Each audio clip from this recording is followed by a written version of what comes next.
बुद्धिमान ब्रह्मा जी की कही हुई यह कथा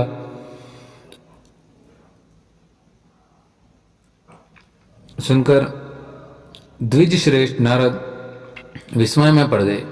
उन्होंने प्रसन्नता पूर्वक प्रश्न किया, पिताजी, भगवान विष्णु शिव जी को छोड़कर अन्य देवताओं के साथ दक्ष के यज्ञ में क्यों चले गए, जिसके कारण वहां उनका तिरस्कार हुआ? क्या वे प्रलयकारी पराक्रम वाले भगवान शंकर को नहीं जानते थे? फिर उन्होंने अज्ञानी पुरुष की भांति रुद्रगणों के साथ युद्ध क्यों किया? करुणानिधे, मेरे मन में यह बहुत बड़ा संदेह है। आप कृपा करके मेरे इस संशय को नष्ट कर दीजिए प्रभु। मन में उत्साह पैदा करने वाले शिव चरित को कहिए। ब्रह्मा जी कहते हैं, नारद, पूर्व काल में राजा अक्षु की सहायता करने वाले श्री हरि को दधीच मुनि ने शाप दे दिया था, जिससे उस समय वे इस बात को भूल गए थे कि वे दूसरे देवताओं के साथ ले दक्ष के यज्ञ में चले गए। दधीच ने क्यों शाप दिया, यह सुनो। प्राचीन काल में अक्षु नाम से प्रसिद्ध एक महातेजस्वी राजा हो गए थे। वे महाप्रभावशाली मुनीश्वर दधीच के मित्र थे। दीर्घ काल की तपस्या के प्रसन्न से अक्षु और दधीच में विवाद आरंभ हो गया, जो तीनों लोकों में महान अनर्थकारी के रूप में विख्यात हुआ। उस विवाद में वेद के महान विद्वान शिव भक्त दधीच कहते थे कि शूद्र, वैश्य और क्षत्रिय, इन तीनों वर्णों से ब्राह्मण ही श्रेष्ठ है, इसमें संशय नहीं है। महामुनि दधीच की यह बात सुनकर धन वैभव के मद से मोहित हुए राजा अक्षु ने उसका इस प्रकार प्रतिवाद किया। राजा इंद्र आदि 8 लोकपालों के स्वरूप को धारण करता है। वह समस्त वर्णों और आश्रमों का पालन एवं प्रभु है, इसलिए राजा ही सबसे श्रेष्ठ है। राजा की श्रेष्ठता का प्रतिपादन करने वाली श्रुति भी कहती है कि राजा सर्वदेवमय है। मुने इस श्रुति के कथन अनुसार जो सबसे बड़ा देवता है वह मैं ही हूं। इस विवेचन से ब्राह्मण की अपेक्षा राजा ही श्रेष्ठ सिद्ध होता है।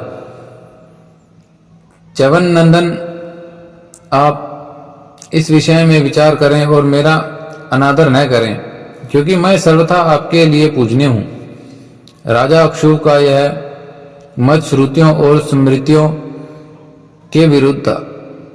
इसे सुनकर भृगु कुल भूषण मुनि श्रेष्ठ दधीच को बड़ा क्रोध हुआ। मुने अपने गौरव का विचार करके कुपित हुए। महान तेजस्वी दधीच ने अक्षु के मस्तक पर बाएं मुक्के से प्रहार किया। उनके मुक्के की मार खाकर ब्राह्मण के अधिपति कुत्सित बुद्धि वाले अक्षु अत्यंत कुपित हो गरज उठे और उन्होंने वज्र से दधीच को काट डाला।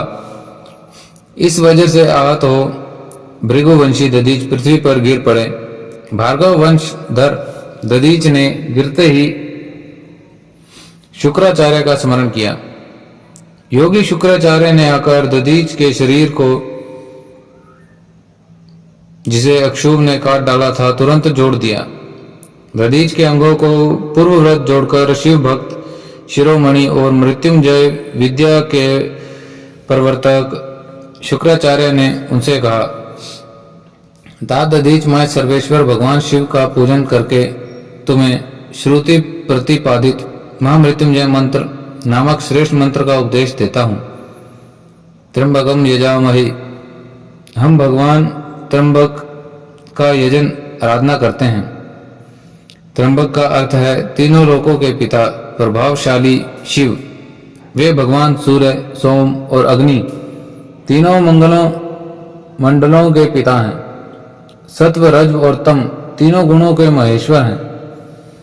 आत्म तत्व, विद्या तत्व और शिव तत्व, इन तीनों तत्वों के अहवनीय गाहपत्य और दक्षिणा अग्नि, इन तीनों अग्नियों के सर्वत्र उपलब्ध होने वाले पृथ्वी, जल एवं तेज, इन तीन मूर्ति भूतों के अथवा सात्विक आदि भेद से त्रिविध भूतों के, त्रिविध के, त्रिभुज के, त्रिधा भूत सबके ब्रह्मा, विष्णु और शिव, तीनों देवताओं के महान ईश्वर महादेव जी ही हैं।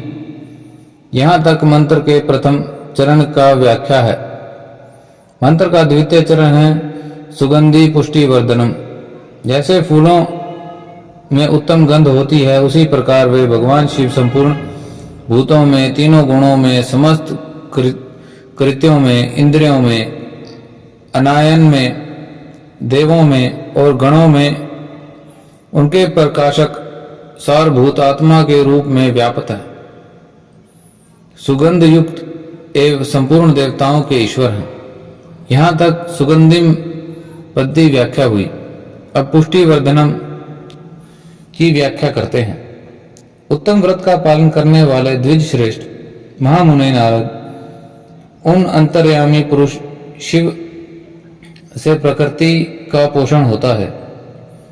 महत्व से लेकर विशेष पर्यटन संपूर्ण विकल्पों की पुष्टि होती है तथा मुझ ब्रह्मा का, विष्णु का, मुनियों का और इंद्रियों सहित देवताओं का भी पोषण होता है।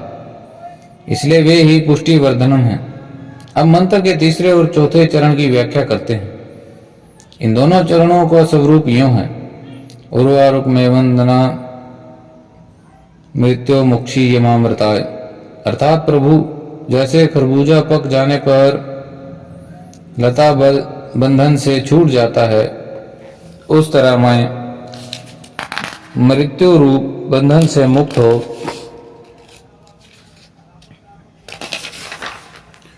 हो जाऊं, अमृत पद मोक्ष से पृथक न हूं। वे रुद्रदेव अमृत स्वरूप हैं, जो पुण्य कर्म से, तपस्या से, स्वाध्याय से, योग से अथवा ध्यान से उनकी आराधना करता है, उन्हें नूतन जीवन प्राप्त होता है। इस सत्य के प्रभाव से भगवान शिव स्वयं ही अपने भक्त को मृत्यु के सूक्ष्म बंधन से मुक्त कर देते हैं, क्योंकि वे भगवान ही बंधक और मोक्ष देने वाले हैं। ठीक उसी प्रकार जैसे उर्वारुक अर्थात ककड़ी का पौधा अपने फलों को स्वयं ही लता के बंधन से बांधे रहता है और पक जाने पर स्वयं ही उसे बंधन से मुक्त कर देता है। यह मृत्यु संजीवनी मंत्र है, जो मेरे मत से सर्वोत्तम है। तुम प्रेम पूर्वक नियम से भगवान शिव के स्मरण करते हुए इस मंत्र का जप करो। जप और हवन के पश्चात इसी से अभिमंत्रित किए हुए जल को दिन और रात में पियो और शिव विग्रह के समीप बैठकर उन्हीं का ध्यान करते रहो। इससे कहीं भी मृत्यु का भय नहीं रहता। न्यास आदि सब कार्य करके विधिवत भगवान शिव की पूजा करो। यह सब करके शांत भाव से बैठकर भक्त वत्सल शंकर का ध्यान करना चाहिए। मैं भगवान शिव का ध्यान बता रहा हूँ, जिसके अनुसार उनका चिंतन करके मंत्र जप करना चाहिए। इस प्रकार निरंतर जप करने से बुद्धिमान पुरुष भगवान शिव के प्रभाव से उस मंत्र को सिद्ध कर लेता है। मृत्युंजय का ध्यान। हस्तांभोज्यो युग युग स्तंभो कुंभ युग लाद लादृते तोयम शिरम चिंतनम कार्योयुर्गेम ददंत स्वांगे सकुंभो करो अक्षय मृग हस्तमं ब्रिज जगतम मूर्धस्थं चंद्र स्वतम पीयूषपार्दन भजे सगिरिजं त्रिंशं च मृत्युंजयम्। जो अपने दो करक कमलों में रखे हुए दो कलशों के जल निकालकर उनसे ऊपर वाले दो हाथों द्वारा अपने मस्तक को सींचते हैं, अन्य दो हाथों से दो घड़े लिए उन्हें अपनी गोद में रखे हुए हैं, शेष दो हाथों से रुद्राक्ष एवं मृग मुद्रा धारण करते हैं। कमल के आसन पर बैठे हुए सिर पर स्थित चंद्रमा से निरंतर झरते हुए अमृत के जिनका सारा शरीर भीगा हुआ है, वह तीन नेत्र धारण करने वाले उन भगवान मृत्युंजय का, जिनके साथ गिरिराज नंदिनी उमा की भी विराजमान है, मैं भजन चिंतन करता हूँ। ओम नमः शिवाय।